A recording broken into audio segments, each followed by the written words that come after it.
My name is Jalen Adams. I'm a senior at Olympic High School. My name is India Williams, and I attend East Mecklenburg High School. My name is Jayla Soares, and I attend the West Charlotte High School. My name is Jamari Joyner. I'm a sophomore, and I go to Harding University High School. My name is Darius Lassane, and I'm a junior at Harding University High School. My name is Justin Castro. I'm in the 11th grade, and I attend Harding University High School. Hello, my name is Miliani Smith, and I attend Charlotte Country Day School. My name is Larry Bosc, and I'm a retired teacher. Taught for 41 years, most of it at East Mecklenburg High School. I was very excited to be asked to participate in this student discussion. History has always been a passion of mine ever since I was in high school, a very long time ago.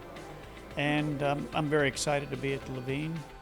My name is Hannah Hassan. I am a poet, a storyteller, a playwright, and a speaker. I am also on the Levine Museum for the New South's Community Advisory Committee. I am excited to be here today because much of the work that I do in the world is centered around gathering stories so that we can preserve our history. So I'm really excited to talk to our students about history and about the future that they envision for our world and for their schools. I'm very excited to be here today.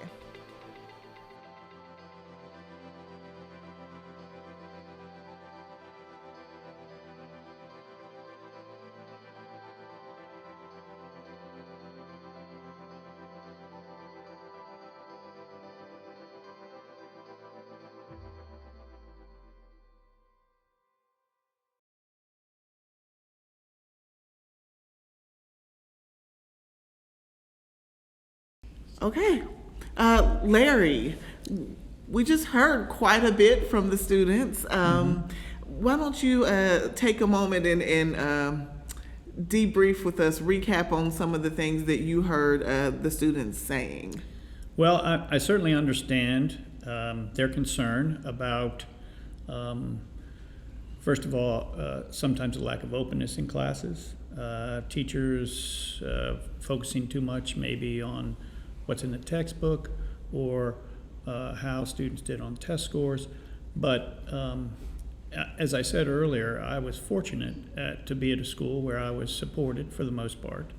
And after you teach at the same school as long as I did, you do have you're lucky because you've been there a while and you can say some things in the classroom that maybe you wouldn't have said early on. But there's a lot of things out there the teachers don't control. They have no control over performance appraisals that are often, depending on the school, based upon test scores or perhaps a particular personal problem that an administrator has with that teacher. And it's not just performance appraisals. There's a lot out of their control. As a teacher, I might feel better about teaching one class, but there's nobody in the school that can teach the class that I really am uncomfortable with teaching, so I have to teach it because there's nobody else that can. And I, for the most part, was lucky, as I said, because I felt that I could do what I needed to do in my classroom to be a good teacher. But that's not always the case because there are so many things. And the bureaucracy that exists above teaching is a challenge for many teachers. And it's one of the reasons why I refuse to become an administrator, because then you are a part of the bureaucracy and then it becomes more incumbent upon you to do what somebody above you says. But some teachers are forced to do that. So there's a lot going on in the classroom with teachers that they have no control over. And that can be very, very frustrating. In addition to the other problems with teacher pay and all the other things that happen that make teaching a challenge. And I don't want to get into that because then I would start to get more angry. So I'm going to move on to the next segment. Oh, awesome. Thank you, Larry. That perspective is very important. So students, we've had a bit of a conversation about what you have been learning in your history classes. Let's sort of transition over into what you are not learning. What's missing from the curriculum? What are you sometimes sitting in class thinking, I wish I knew more about this? I often find in the curriculum that it's more globalized than anything. You know, we learn about people from all areas around the world except for our own. You know, we can go through our own communities and we can see signs that say the historic Cherry neighborhood, and I have no idea what that is until I go and I do my own research and expand my own knowledge about that. I feel like we should talk about contributions not only made by the African American community, but by all the communities made in Charlotte to really expand on what it is that where we came from, basically. Ooh, that's a very valid point. Anyone else want to hop in on that discussion? I'll go ahead and hop in. I'm gonna say everything. Just like we need to go deep dive into everything, or I feel like it should at least be offered. And I think this like goes beyond like just high school, meaning that like we need to start in like middle school. Like let's lay the foundation in middle school so that when you get to high school, you can have specialized classes. Like I was saying, like if you want to study Latin American studies, okay, then like that class is offered to you. Like you don't have to go through, like for me, I had to do World History 1, World History 2, then U.S. History, and then my senior year, I was allowed to pick a history that I wanted to dive deep into.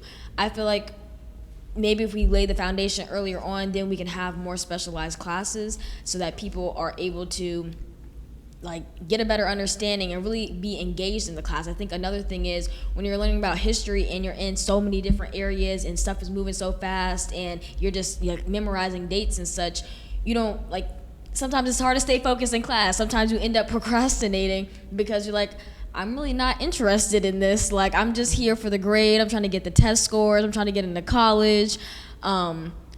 But I feel like once you find something that you're passionate about, like I'm taking art history right now, like that's something that's really interesting to me. I'm engaged in class, I'm asking questions, like, and to me, like, it's not even about the grade anymore. That maybe because I'm a senior, I'm already accepted to college, but, but I do truly feel like because I'm interested in art, because I'm interested in the subject, it's no longer, okay, like, yes, I still want to do well in the test, but it's like, oh, okay, I'm gonna go meet my teacher after class. Like I'm staying back to ask questions. And yeah, I just feel like there needs to be more specialized classes that are offered, especially earlier on, that don't necessarily have the AP and the IB attached to it, because I think once you're in AP and IB classes, then you have the teacher, once again, is more restricted because there's certain things that are gonna be on the AP and IB exam that they have to cover.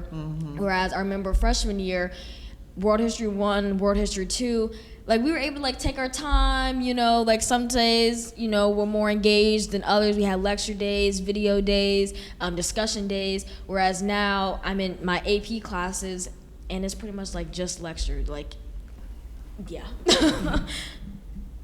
I have something to say about that. I completely agree. I feel like once you get into the AP IB rabbit hole, it's kind of just like this tunnel that you're sucked into, and all you have to care about is the AP test at the beginning of May, and that's just it. I cannot tell you a thing we learned other than just from my AP Lit's guidebook of what may be on the AP test, and it's literally just Wuthering Heights, Heart of Darkness, it's just stuff like that, and I so badly want to be looking at Maya Angelou or something other than that, like, but it's just not giving what it's supposed to be giving. But even more than that, I just feel like we don't learn the nuances and intersectionality that comes with just history as a whole. There's a lot of like convoluted facts that come with any aspect of history. Like a lot of people think that, and correct me if I'm wrong, a lot of people think that women were always just house tenders, but of course with the development of agricultural tools, it became more necessary to have physical strength to be able to pull everything, and you know, the wheels and the barrels and stuff like that, and so women were becoming a lot more restrained into the house. But before that, they were very equal when it came to collecting food and making sure you could gather and just everything in general. So a lot of people don't know that, and then how blackness changed for women, how that kind of just went and came and made this whole big problem of both feminism and racism, just stuff like that. I feel like we don't learn that. I feel like we're taught things very linearly when we need to understand kind of the depths and nuances that come with all of it. And I am much more interested in my art history classes. What else is missing? What aren't you learning? I go back to like African American history. So I have never taken an African American history class, not by choice, but because it didn't fit in my schedule as far as my blocks went, and I'm also a dual enrollment student, so it kind of didn't fit. So I think like what's missing is just having more opportunity for different education as far as history. So everybody, of course, has to take their civics and economics class, their American history, the A push when you get there eventually. And then I got a chance to take like macroeconomics. I took personal finance and all those stuff, which personal finance I honestly believe should be a math class. But it's a history class. And in my dual enrollment, I had an art history class. I had history of music. So there's like so many other options, which I completely agree with Miliani, is that if you start earlier, because I was in an Ivy middle school as well. So if you start earlier with teaching local history, you cannot say like get it out of the way, but you can get those foundations already built. And then once you get to high school, the whole like thing of high school is you get to pick your own classes. You're basically not an adult, but you're an adult now.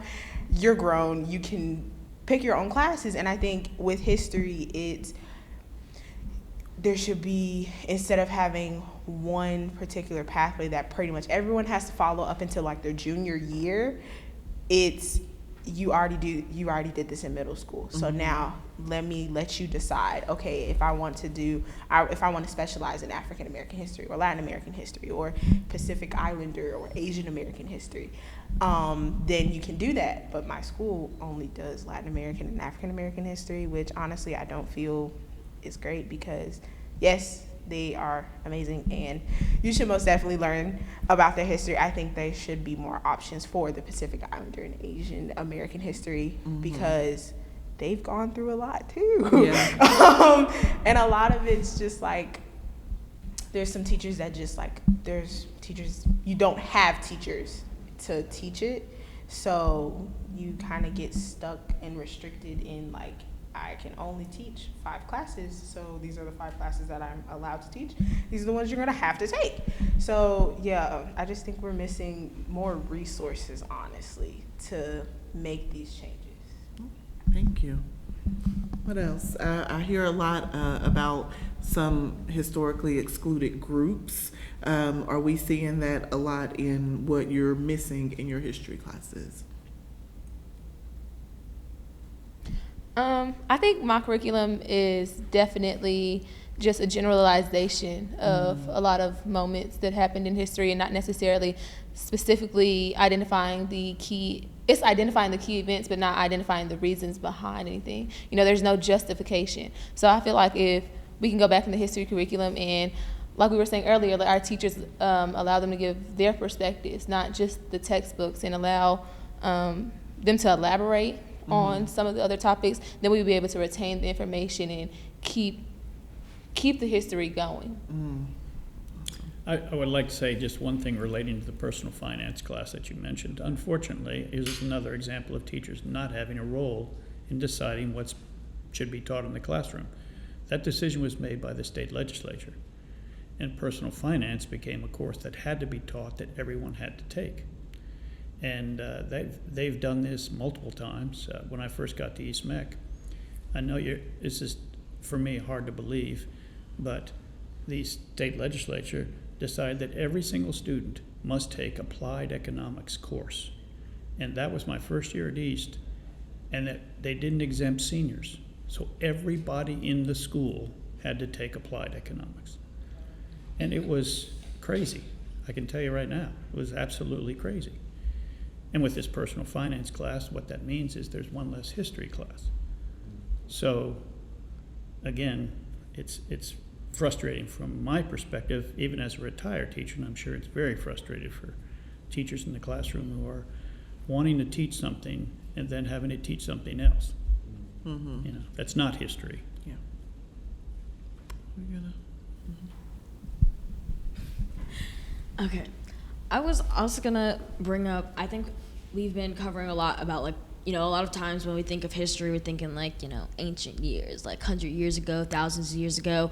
But I think what's really lacking and like why we haven't really brought it up is because like it's not in the history classroom. And the what that I'm talking about is that history is still going on today. And I think you had brought it up earlier about like what's going on in our community like right now. I think also there's just like so many different like history repeats itself. Like history is continuing. Like 100 years from now, this will be history. Like we're making history right now. And I feel like I didn't get a chance to take the social justice class at my school, but like that's what they're talking about in the social justice class. They're talking about current events that are going on in our world, in our nation, in our community.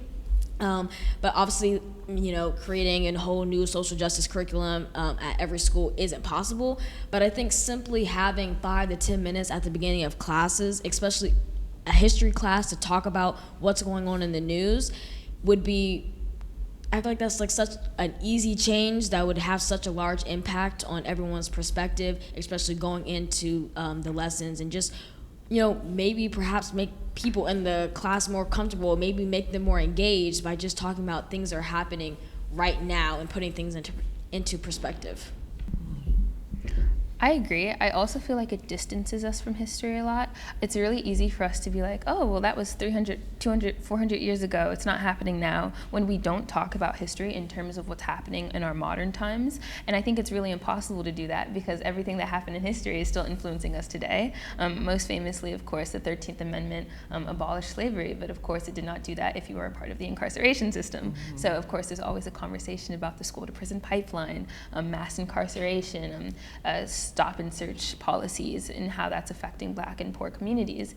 And people don't really talk about how that was intentional and how that was happening hundreds of years ago, when of course slavery was abolished in the first place. So when we distance ourselves from the history, it makes it really hard to solve modern problems as well, because we're always looking in terms of, oh, well, that happened 100 years ago.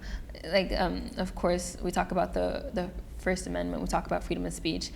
Conversations about that were happening like literally like 2 years ago. They're happening today, of course, like the Westboro Baptist Church and hate speech. Conversations like that are always happening. And I feel like Miliani said, if we just take like 5-10 minutes to connect what we're learning in classrooms to what's happening today, a lot more people would be interested in politics instead of, you know, the big problem we have with not voting. But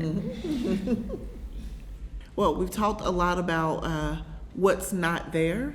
I think then maybe we need to discuss why it's not there.